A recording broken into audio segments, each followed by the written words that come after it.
We're going to get into the 4 personality types. Well, we have green, red, blue, and yellow. Green, red, blue, and yellow. Now, there's basically the world is comprised of these 4 personality types.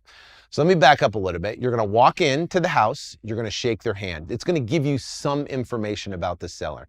Then either a dog, they're going to have a cat, or they're going to have something in the house you can build rapport. Sports is a great way to build rapport. I walk into someone's house. They have Green Bay stuff all over the place. Guess what I'm talking about? I'm talking about Green Bay.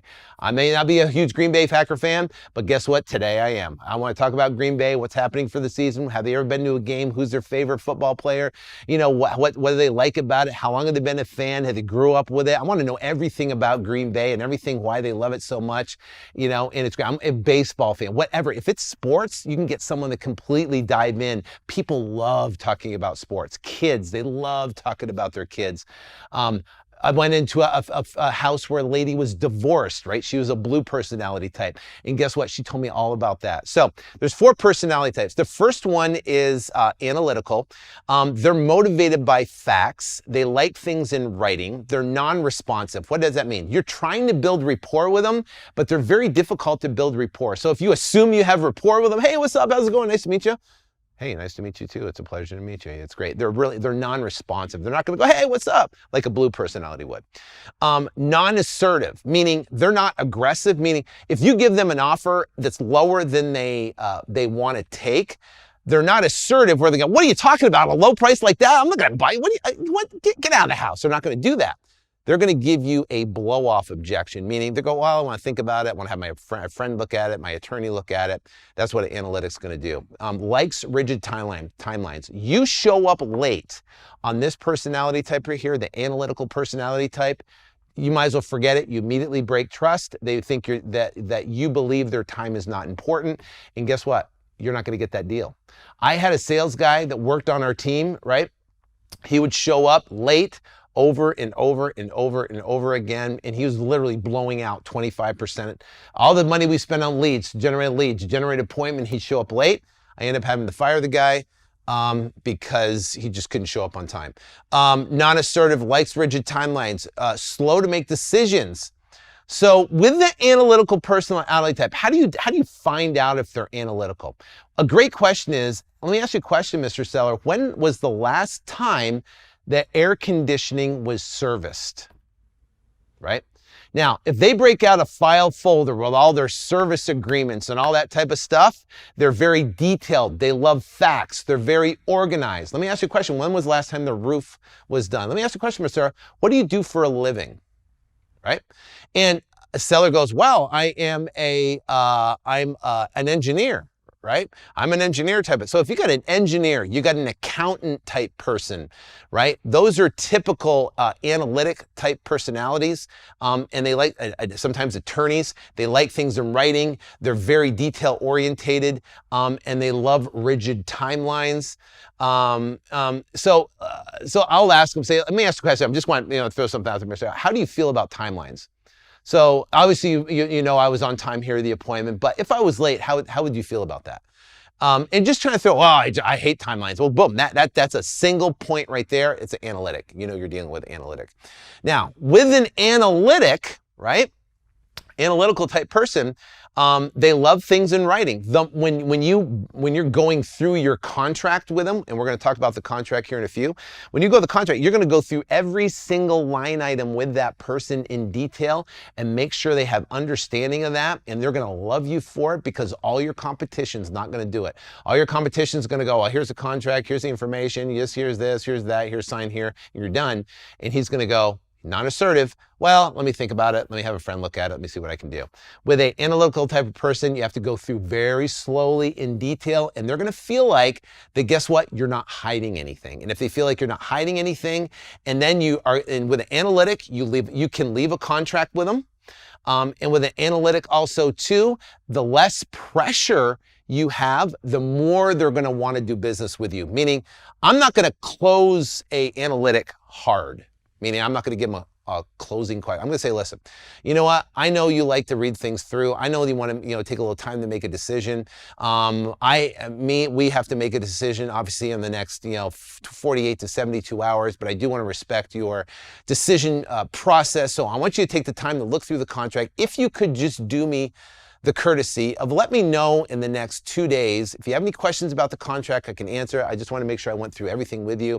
But I want you to have the time to look it over, make the right decision. We'll be here for you. Just let me know in the next couple of days so I know either way I'm going. If you could do me that, I greatly appreciate it. So that's essentially a takeaway close, right? I'm letting them based upon their personality. That's the only personality you do that with, where the analytical, you want to basically take it away and not push them to actually sign the contract. And guess what's going to happen?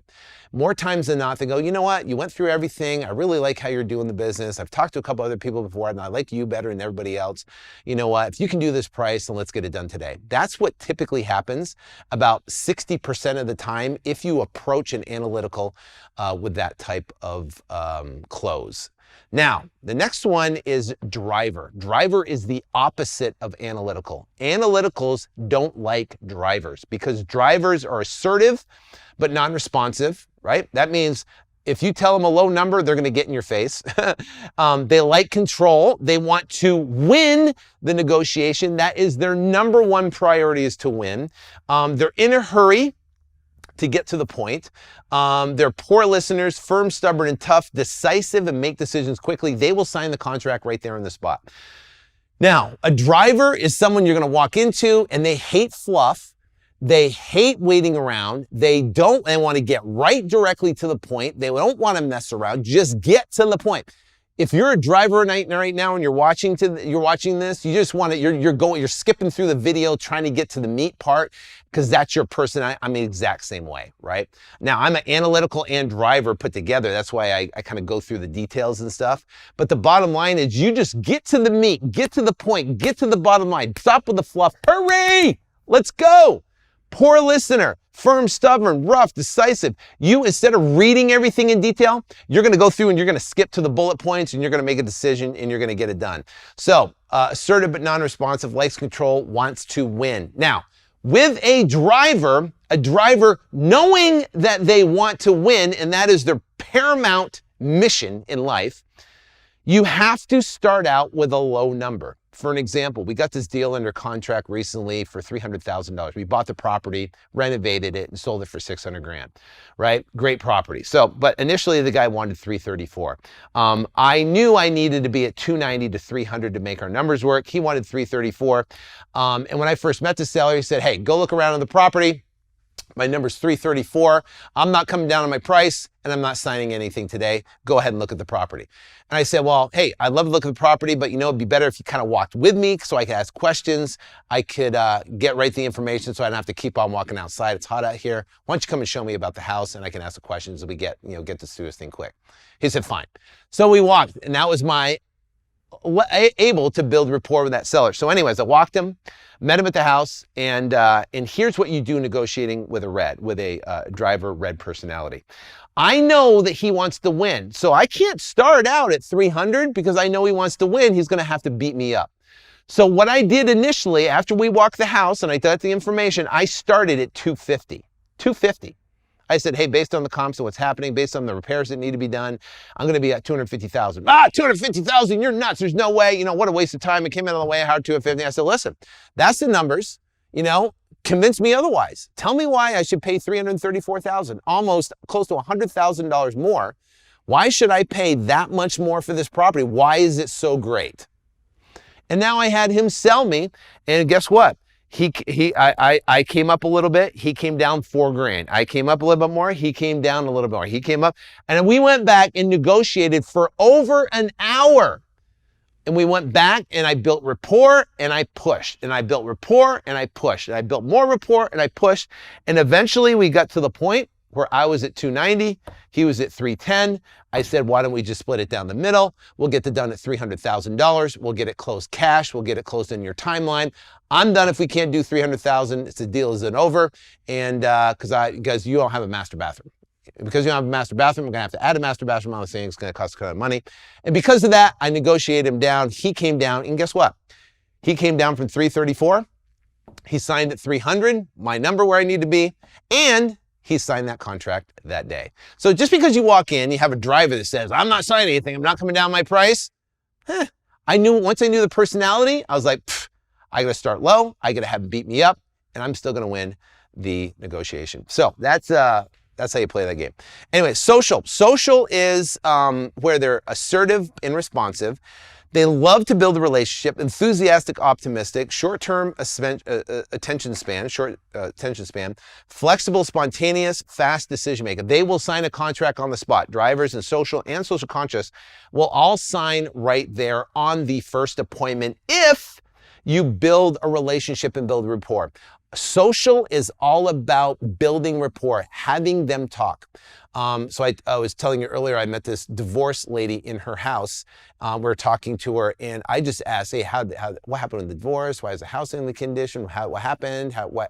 And she literally talked for 45 minutes. I asked maybe 3 questions, and she talked for 45 minutes. I intensely listened. I nodded. I agreed with her. I validated her situation, and then I ended up getting the contract. And she left. She goes, "Oh my gosh, I feel like I know you. I've known you all these years and everything." I asked 3 questions, and I listened to her. And not many people listen to people like that. So with that type of, the more questions, the more enthusiastic you are, the more you listen to them, the more interested you are in them, the more they'll do business with you, and you can sign them on the spot. Social conscious is assertive but non-responsive, agreeable, willing and respectful, wants to make a difference, low risk taker, soft-hearted. These are people that love to save the environment. These are the people that they want to make sure their decision impacts everybody else in a positive way. They want to make sure it's going to help the neighborhood, not just, make the most amount of money. These are people that make sure everybody's taken care of and is okay. So the social conscious personality type, these ones right here, you have to be very slow. You have to be caring. You can't be too aggressive or assertive with them. They're very low risk takers. You got to help them understand why your decision's the best decision and how that decision is going to impact everybody else in a positive way. If you can show that their decision is going to impact them and the neighborhood and the new family coming in and the buyers and the renovation and make the property great and whatever, is great. And if you have a charity that you happen to align your business with, this is a great thing, because if you align your business with a charity and you say, hey, listen, 1% of our proceeds, or $300 of our proceeds, or $250 of our proceeds goes to this charity, that will be a separator that nobody else is doing in the marketplace, and that will just sign up that person right there.